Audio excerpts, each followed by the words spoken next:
that you are on a new road, walking in a new direction, becoming a new person, and arriving at a new destination.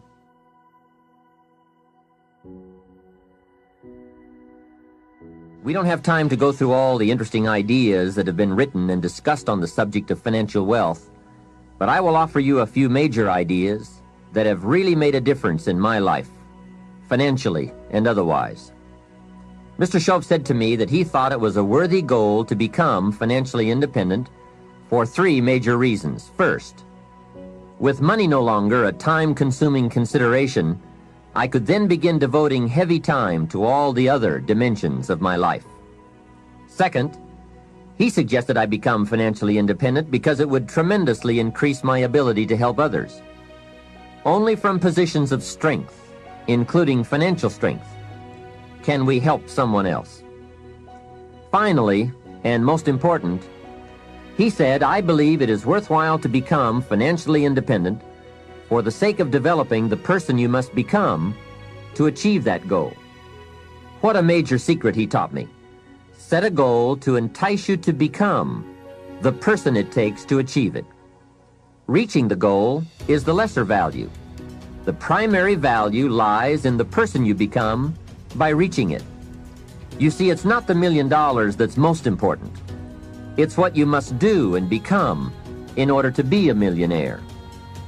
We're all aware that many people feel that we must be careful of focusing on money or affluence or abundance, that in it or in the pursuit of it there is danger. We often hear quoted from the Bible, the love of money is the root of all evil. And I do agree. If you make money your love, and you pursue affluence to the exclusion of or at the expense of other values of life, you have lost, not won. However, let us consider this question. If you could do better, should you? That's not a bad question. In the time allotted to labor, in the time given to economics, care for family, success, achievement, productivity, the creation of value, the development of skills and creativity, if you could do better, should you? I think that one of the greatest satisfactions of living life to the fullest is doing the best you can with whatever you have. Doing less than your best has ways of eroding the psyche. We seem to be creatures of enterprise. Surely it is the reason for the seasons. The soil and the sun and the rain and the seed all say, what can you do with us? The seasons say, do you have the genius to make something unique of us? Life says, here's the raw material. What splendid things can you produce from all there is? So, go for high productivity, the full employment of your genius, the full development of your potential in all areas of your life, including earning money. That is the essence of life. Truly sophisticated people know it isn't the amount that counts. It's doing all that you can with all you've got that counts. With that background, let me recommend a book for you to read. The title is The Richest Man in Babylon by George Clason. Perhaps you've already read it. I would suggest that you read it again. It's just a small book. You can read it in one evening. I call it the appetizer for the full discourse on the subject of financial independence. Now, let me give you the major theme of the book. The major theme is that what you do with what you have is more important than what you have. What you do with what you get is more important than what you get. What we do with what we have says so much about us. It reveals our philosophy of life, our attitude, what we know, and what we think, and the makeup of our character. It is a reflection of what is going on inside of our head and within our value system and decision-making process. It also reveals our ability to weigh and to perceive. The outer is always a reflection of the inner. It is an indication, a reading, a revealing. It speaks, it tells, it shows. Remember that key phrase I gave you earlier? Everything is symptomatic of something, and it is symptomatic of something right or something wrong. It is a wise policy not to ignore the symptoms. or they can be early signs of a poor choice of philosophy, or a sign that something important is being misread, misunderstood, miscalculated. So of all places, take a look here. What you are doing with your money says something about you. Now, what you're doing may be okay. All I'm suggesting is that you take a look. Let me give you some of the details of a good financial plan as suggested by Clayson's book. First, a very broad but important statement. Learn to live on 70% of your net income. Net meaning the money you have left after paying your taxes. And before we go any further, let us consider that most important part of our personal, social, and economic life. We must all in our lifetime, whether we are young or old, understand the necessity and the practice of paying taxes. We have to teach our children as soon as they have any money at all from any source that if they spend it for anything, they immediately become what we call a consumer.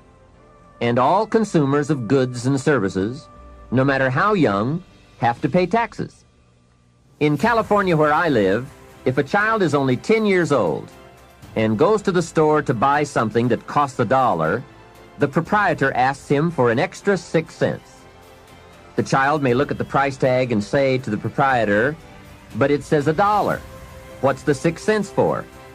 And what a great time to teach the necessity for everybody to pay taxes, even at age 10. So a full explanation is due. If you're going to take 6 cents off a kid, you've got to tell him where it goes. After all, it is his 6 cents. He could well ask the proprietor, "Do you keep it?" The proprietor, of course, would explain that it's for taxes, that he doesn't get to keep it, that he merely collects it. The next obvious questions are, who gets it? And what is it used for? And with these very intelligent questions come some very important answers.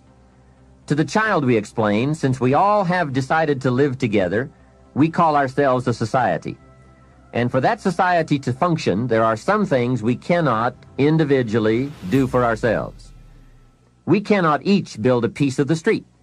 The machinery would be too expensive, and it would take too long to learn how to use it and then to do it. So we have a government, and government is people we have put to work doing those things for us as a community that we cannot do for ourselves. The streets, the sidewalks, the police, all of this must be paid for. So we have agreed to take some of the money when all of us buy something and give it to the government so that it can do things for us. This is such an important subject. Kids have to learn it. We all have to learn it. We then move up to federal taxes and all that those tax dollars are meant to do. Here's a pretty good way to explain federal taxes. I call paying taxes the care and feeding of the goose that lays the golden eggs. It is so very important to feed the goose, not abuse the goose, not tear off a wing of the goose, but to feed and care for it. You might say, well, yes, but the goose eats too much. Hey, that's probably true. But remember, just about every appetite eats too much. Don't we all eat too much? Let not one appetite accuse another. If you step on the scales and you're 10 pounds heavy, you've got to say, yes, me and the government are about 10 pounds heavy. Looks like we both eat too much.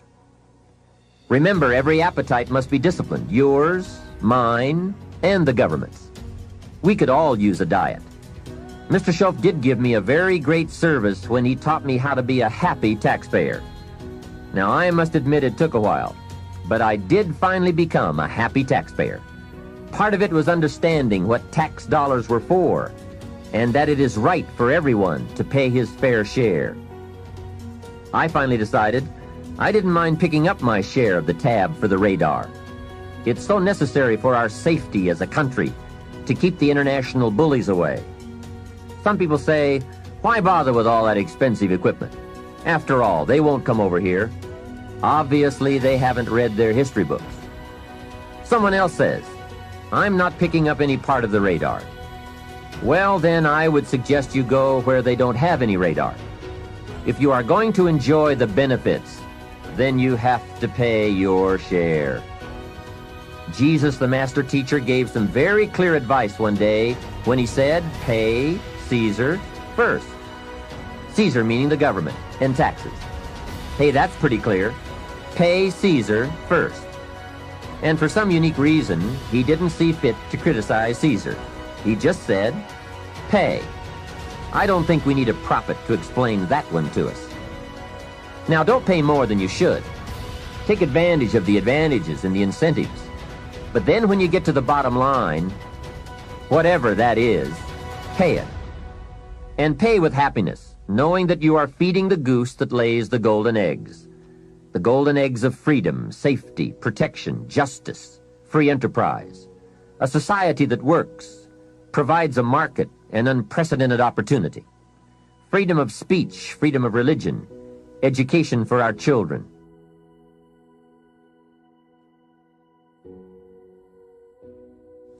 This is the most powerful nation on earth, and it provides us with the greatest chance to create a unique life. Some goose, some eggs. And remember, everyone should pay. Dignity demands that we all contribute no matter how small the amount. Everyone should pay. Even the federal tax bill, in my opinion. If only $1 a year, that's okay. Just so you can say with dignity, I pay my fair share. A classic example. An ancient Bible story says Jesus and his disciples were watching people come by and contribute to the treasury. Some came by and gave large amounts. Some gave average amounts. And some gave modest amounts. The story then continues. A little lady came along and put 2 pennies in the treasury. Jesus said to his disciples, look at that. The lady and the 2 pennies. They said, 2 pennies? You give us this example out of all who made a contribution? 2 pennies? He said, you don't understand. She gave more than anyone else. They said, 2 pennies? More than anyone else? Some have given fortunes. He said, you don't understand. Her 2 pennies represented, I'm sure, more of what she had than the large amounts represented of what their givers had. So she gave the most. How remarkable. But let's continue the story. Sometimes what is not said or reported is also a valuable part of the story. Consider what Jesus did not do. He did not take the 2 pennies out of the treasury and run after the little lady and say, here, little lady, we have observed that you are so poor and so pitiful, we're going to give you back your 2 pennies. We just can't let you pay. What an incredible insult that would have been. She would surely have said, aren't my 2 pennies good enough? They represent a great portion of what I have. Will you take away my dignity? No, that scene did not occur. And what a meaningful lesson. We learn from what did not happen as well. Let me give you the eloquence of silence. The eloquence of what was not reported but certainly must have been true. And it reads, Jesus left her 2 pennies in the treasury. What an important silent statement. It's of the highest philosophy. It best explains our earthly experience. Life is conditional. Value is on the other side of price. And of first importance is the act, not the amount. Everyone must pay, even if it is only 2 pennies. Now, after taxes, and I said all that to get to this, learn to live on 70%. The reason it's 70 is because you're going to be doing some very special things with the 30%. So what's left, 70%, is yours to spend. Now let's talk about the all-important subject of how you allocate the 30%. I remember one day saying to Mr. Schoaf, if I had more money, I would have a better plan. He said to me, Mr. Rohn, I would suggest that if you had a better plan, you would have more money. So it's not the amount that counts, it's the plan that counts. It's not what you allocate, it's how you allocate it. Here's the first part of the allocation process. Of the 30% you're not spending, 10% should go to charity, giving back part of what you have taken out to help those who cannot help themselves. I think that's a good percentage. Now, you can pick your own percentage. It's your life, and it's your plan. But giving your money to a church or to an institution is a good idea. More often than not, they can find the people who are in need. But whether you administer it yourself or give it to an institution to distribute, 10% should be given to charity. And by the way, the best time to teach this allocation process is when a child gets his first dollar. Take him on a visual tour. There's nothing better than visual to illustrate what you're trying to teach. Take him to where some very unfortunate people live who cannot take care of themselves. Kids have big hearts. If they see the problem, they won't have any trouble giving a dime out of every dollar. And one more thing. The time to start this is when the amounts are small. It's pretty easy to flip a dime out of a dollar, and it's a little more difficult to give away 100,000 out of 1,000,000. You say, oh, if I had 1,000,000, I'd give 100,000. I'm not so sure. That's a lot of money. Best we start you early, so you will have the habit before the big money comes your way. Now, here is what to do with the next 10%. Set aside 10% for capital you manage. That is, capital you find ways to utilize. Do some buying and selling yourself. Buy something, fix it, and sell it. Engage in commerce, even if it's only a part-time venture. Your home is a major capital project. In my opinion, we should all engage in capitalism in this country. Here, we believe capital belongs in the hands of the people. Communism teaches that capital belongs in the hands of the state. That's a great difference in ideology. I guess communism feels that humans are too dumb and stupid to know what to do with capital. So it should all be given to the state. Let the state run everything, and let the people meekly show up for their work assignments. In our country, we believe the genius to know what to do with capital resides in the populace, the people, the genius to come up with ideas for goods and services brought to the marketplace. It has built a dynamic enterprise known as capitalism and has created opportunities in abundance. And again, remember this thought.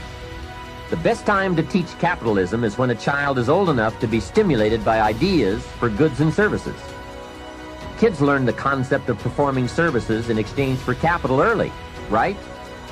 They mow the lawn, help in the house, earn an allowance. But take it a step beyond that, as soon as possible. They will pick it up fast. Kids ought to have 2 bicycles, one to ride and one to rent. It doesn't take much to be in business. It doesn't take $1 million. And the same business principles apply whether it is a bicycle business or General Motors. Show kids how to buy a bottle of soap for $2 and sell it for $3. Right in the neighborhood. It's called capitalism in action. Profits, products, and services brought to the marketplace. It is most exciting once you understand the mechanics and the dynamics. It's the stuff of which fortunes are made. And teach kids the advantage of being kids. Some people will buy from you just because you're little. So you must get on with it. You won't be little forever. So Johnny goes a few doors down from your home in the neighborhood and knocks on a door. Mrs. Jones answers, and Johnny says, Mrs. Jones, I have this bottle of soap. It is the best there is. My mother uses it, and lots of people I know wouldn't use anything else. You should really have some. It only costs $3, and I'm your neighbor, so I can take care of you. And besides, I'm little. There, isn't that simple? Commerce in action. Capitalism at its foundation. You see, the only danger in capitalism is if capital gets in the hands of too few people. As long as it is in the hands of the many, it is a dynamic force for profitable and exciting enterprise. Back to our story. Mrs. Jones says, Johnny, I appreciate your coming by, and I think your product is unique, but really, to be honest with you, I have plenty of soap. Johnny says, let me come in and check. Hey, kids know how to overcome objections. They have been mastering that skill all their lives. Johnny knows how to get in the door. Mrs. Jones says, you've got me. I'll be a customer. Now, when he comes home, you must get ready to teach all the other principles of enterprise and successful living. The two should go together. First, Johnny says, I've got $3 to spend, and you point out the obvious. If you spend all $3, you will be out of business. He says, I can see that. Then you explain, you must set aside $2 to invest in another bottle of soap. You can't spend your capital. Capital must be carefully preserved.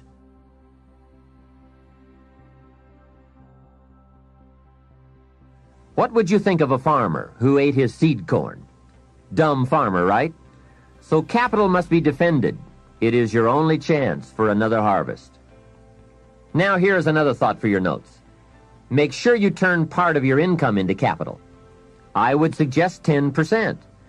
And use that 10% yourself to give your own skill a chance to do something remarkable in the marketplace. No telling what genius lies, unused, waiting for the spark of opportunity. It is part of the path of fortune. Use this thought. Why not work full-time on your job and part-time on your fortune? You can, you know. It's up to you. And you can't believe the feelings every day when you can honestly say, I'm working to become wealthy. I'm not just working to pay my bills. It makes a different kind of day. You will find it hard to go to bed at night and exciting to get out of bed in the morning. Remember, it's the same day, the same opportunity, the same you. But it is a greatly different life working to become wealthy or working to get by. Now here is the next principle to teach. Johnny says, okay, I'll set aside $2 so I can stay in business and continue to make $1 profit. But I get to spend the $1, right? Now comes a most important opportunity. You must explain that if he spends that whole dollar, he will wind up broke and unhappy.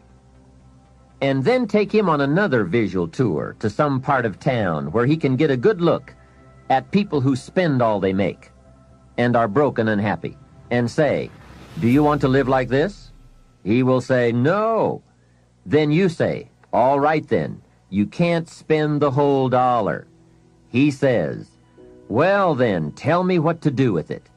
And with that open door comes the obvious opportunity to teach all the principles of wealth and happiness and lifestyle.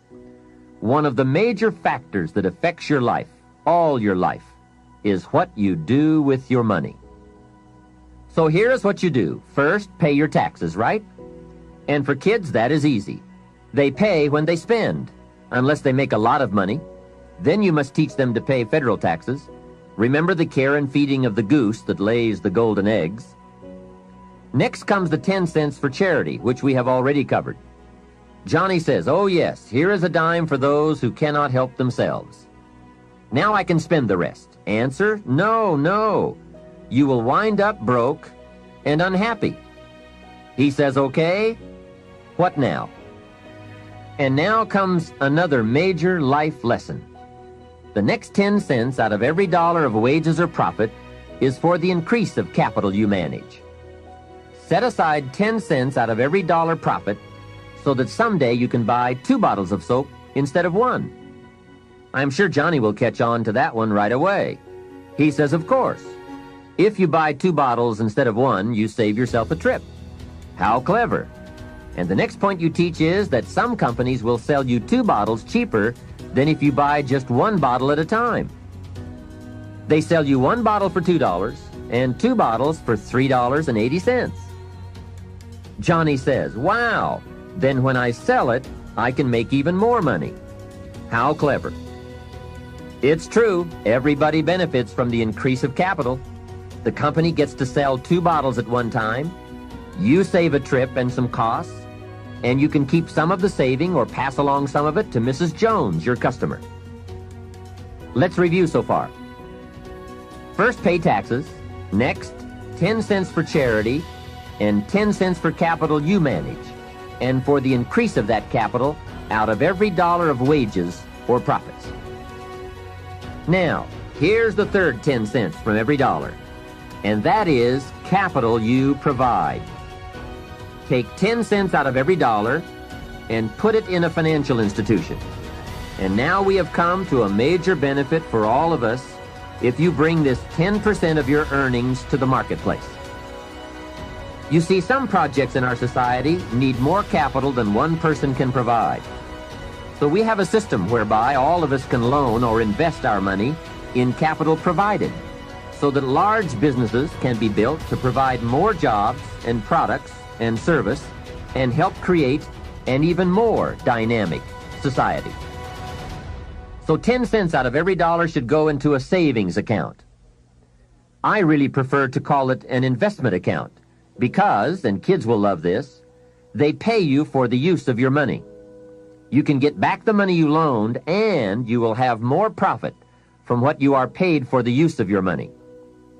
And be sure that you teach this, that if kids start this program from whatever they earn on a job or in engaging in enterprise or both while they are in their teens, by the time they are 40, they will be wealthy enough to be able to do what they want to do the rest of their lives, instead of all their lives doing what they have to do.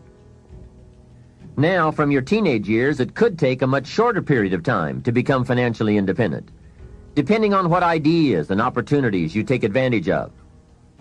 Mrs. Fields developed a new chocolate chip cookie and became a millionaire before she was 30. Mrs. Fields chocolate chip cookies. What an example of capital in the hands of the people, not in the hands of the state.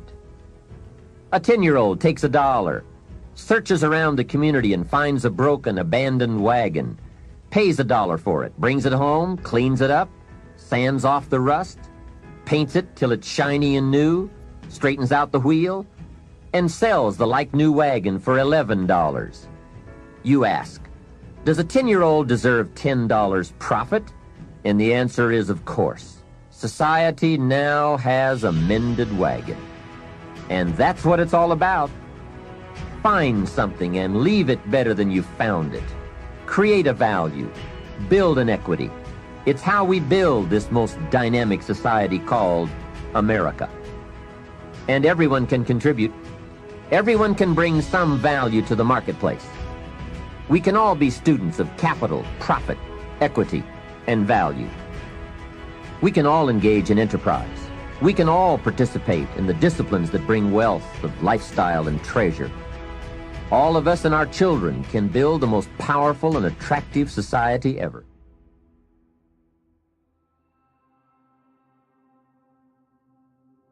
What we're seeing here is that wealth is a matter of allocation, not opportunity, especially in this country.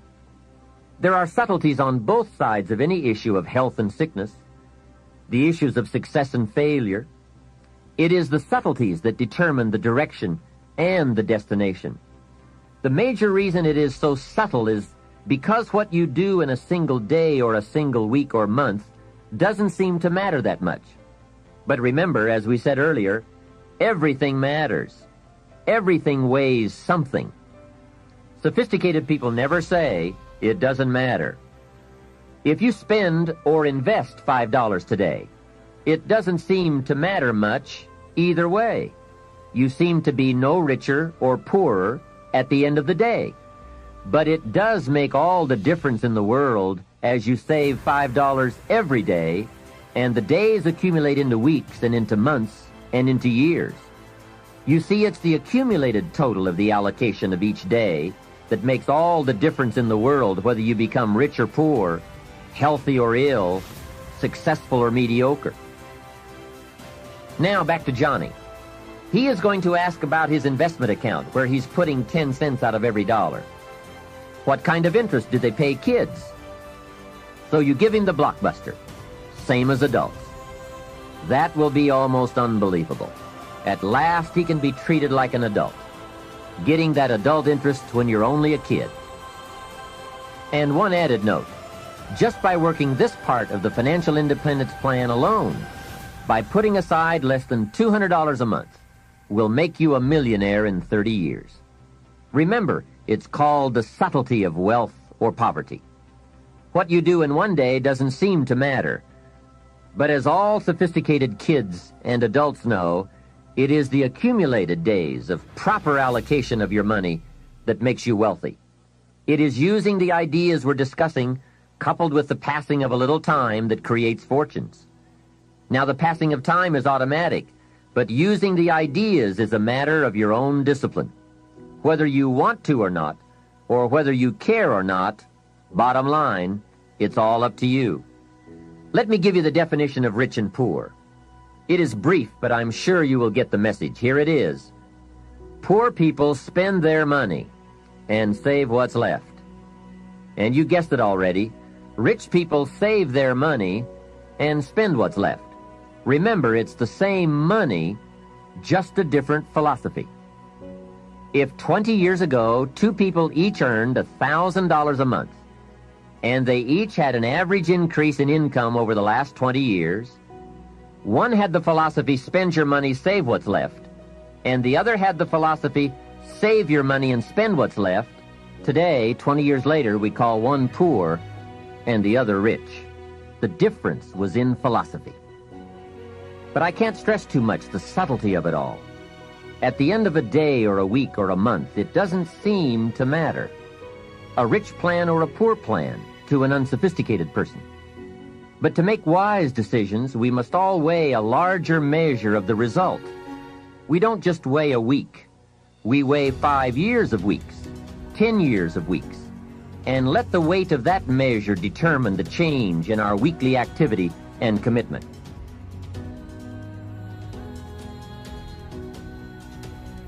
The ant philosophy. You know, little ants. There's a Bible phrase that says, everyone, especially lazy people, should study ants. Ants are unique. Consider this. First, an ant will never quit. If he is headed somewhere, and you put your hand in his way, he will try to climb over, climb under, climb around. He keeps trying. If you let him go on his way, away he goes. And if you put something in his way again, he will try again to go over, under, around. And guess how long an ant will try? Answer, until he dies. So, an ant will never quit. What a philosophy. Next part of the ant philosophy. Guess what an ant has in the back of his mind all summer? Answer, winter. Ants prepare for winter all summer. How very bright. Now, some adults aren't that smart. They think summer all summer. That philosophy we call fatal. Now, here's another piece of ant philosophy. Question: how much will an ant gather in the summer to prepare for the winter? Answer, all he possibly can. That's it. The secret to the higher life, doing all you possibly can. That is the great life quest, seeing what all you can become. A man says to me, Mr. Rohn, I'm making about $50,000 a year. Isn't that enough? I'm taking care of my family, and we are comfortable. Isn't $50,000 enough? And my answer is, yes, it is enough, if it's the best you can do in the time allotted to labor and enterprise. However, if you are capable of making $500,000 a year and you only make $50,000, we call you loser. Remember, it's not the amount that counts. It's the extent of your reach that counts. If your best is $10,000 a year, that's enough. If your best is $1 million a year, that's enough. It's not the amount. It's your best we count. How tall will a tree grow? Answer, as tall as it can. Did you ever hear of a tree growing half as high as it could? No. Only humans with the power of choice settle for less than they can be.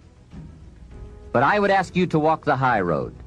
Earn as much money as you can, share as much as you can, create all you can, read as many books as you can, see as many places as you can, become as skillful as you can. It's your birthright. Now, part of the learning to live on 70% falls under another fundamental, which we will cover in another session in this cassette program, that talks about lifestyle. How to get joy from your 70%. And that's what life is all about. Doing the things that bring us satisfaction and joy. But before we move on to this subject, let me add a few closing notes on the subject of a good financial plan. I've come up with the major role of grandparents in this country. Here it is. The major role of grandparents in this country should be to teach their grandchildren how to be wealthy, cultured, and happy, just like me. Grandparents should not have to say, "I've worked all my life, now I need help." They should be able to say, "I've worked all my life, now I can help." If you are not financially independent by age 40 to 50, it doesn't mean you live in the wrong country. It doesn't mean you live in the wrong community. It doesn't mean you live at a wrong time. It doesn't mean you are a wrong person. It doesn't mean you have the wrong chance. It simply means you have the wrong plan. I discovered you can be a nice person with the wrong plan. You can be a sincere person with a poor plan. And remember, it's not uncommon. Everything by longevity tends to get off course. When they make a moonshot, it isn't the first set of the guidance systems that serves for the whole trip.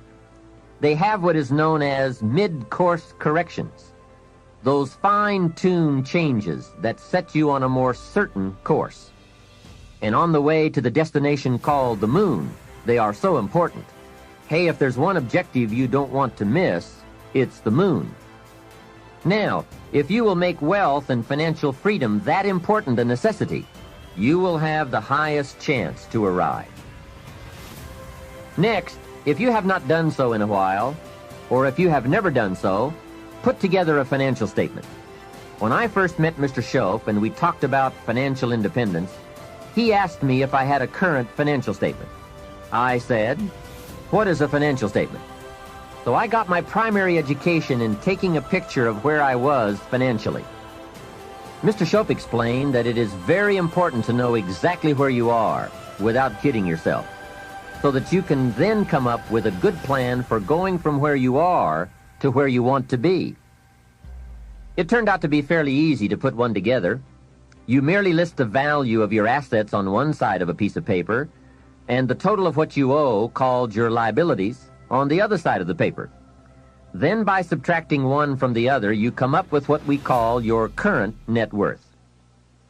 Now, it doesn't tell you what you are worth as a person, but rather what you are worth in money. I said to Mr. Shope, "My financial statement isn't going to look that good." He said, "It is not important how good it looks.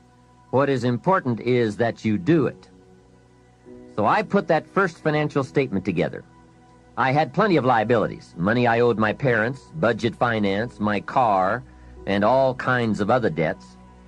Now on the asset side, I really had to scrape the bottom of the barrel. I even put my shoes on the asset side. They were worth something. Wow, how embarrassing after 6 years of working. But it must be done. You don't have to put the results on a public bulletin board, because it's not important that the community knows how you are doing.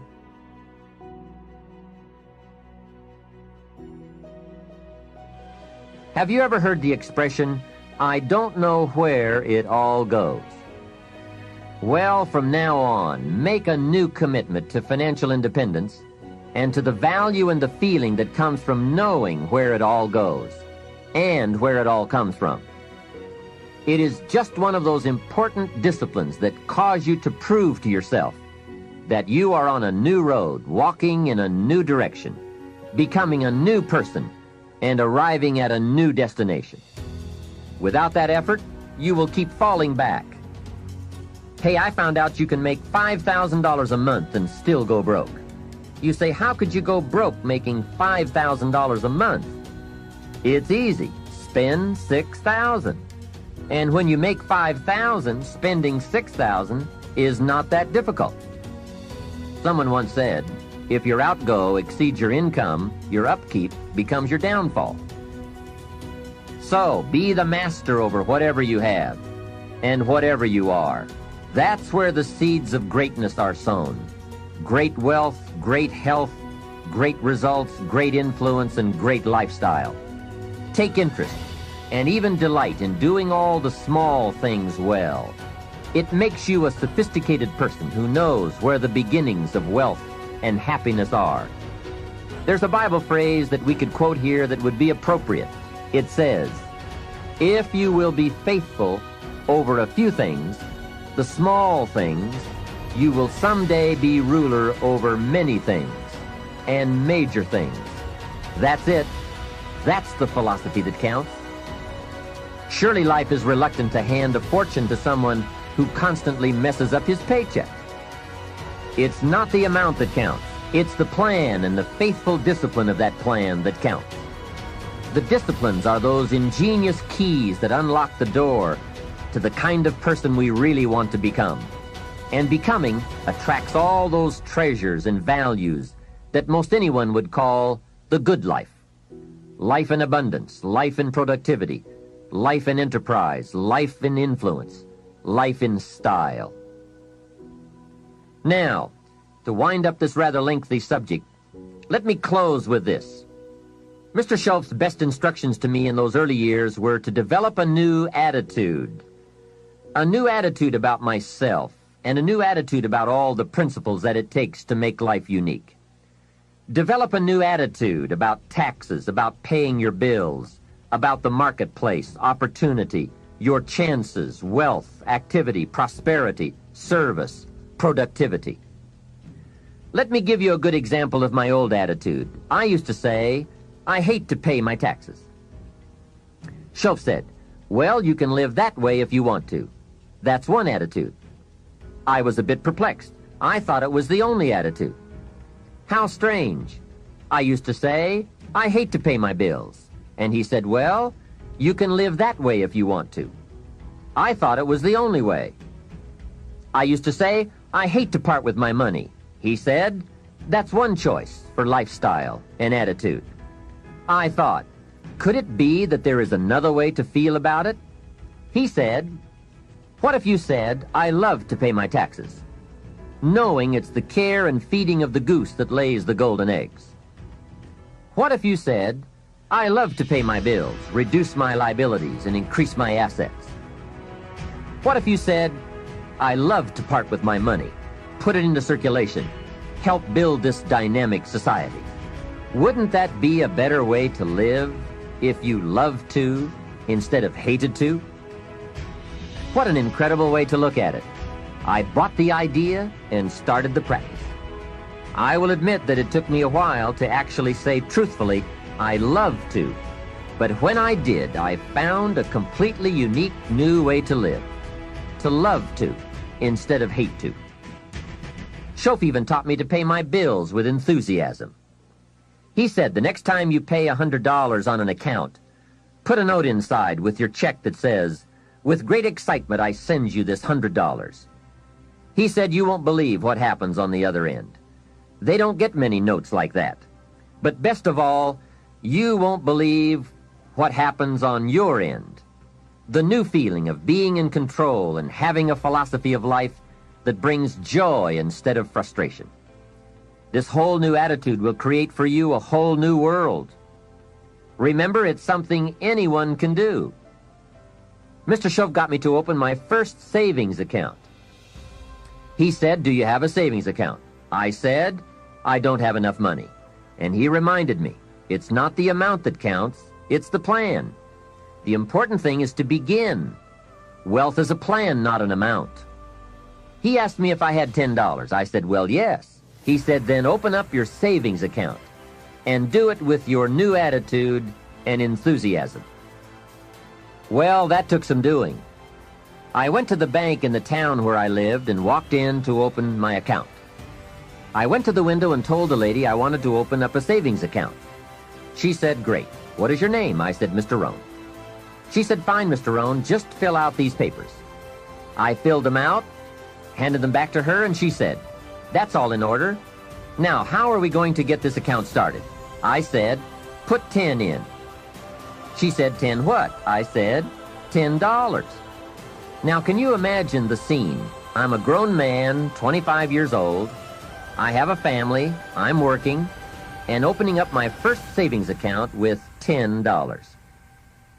I said, "Hey, this may not seem like much, but I have a great plan. In fact, before long, I'll probably have the largest savings account in this bank."